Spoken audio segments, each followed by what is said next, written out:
Quad skating, rolling into fun and fitness.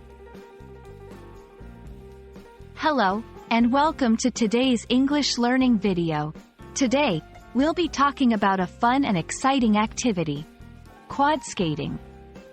Whether you've seen them in movies, at a park, or even in your own neighborhood, quad skates are a classic choice for skating fun.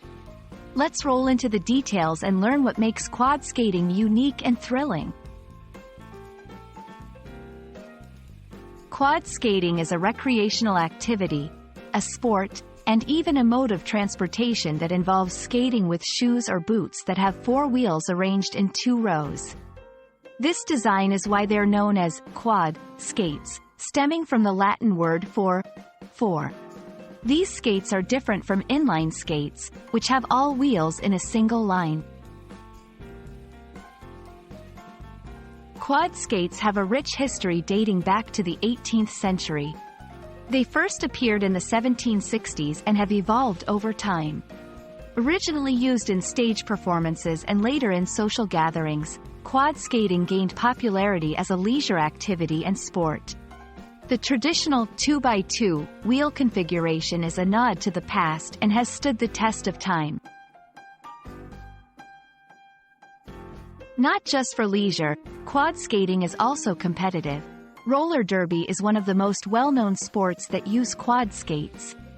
It's a contact sport, played by two teams of 15 members, which requires strength, strategy, and skill.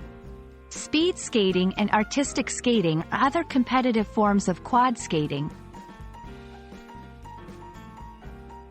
Quad skating is more than just fun.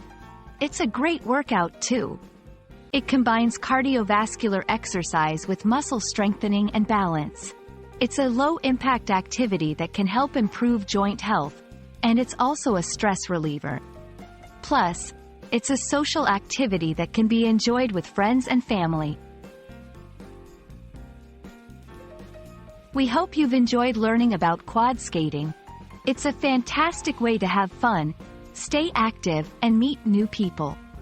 Why not give it a try and experience the joy of quad skating yourself?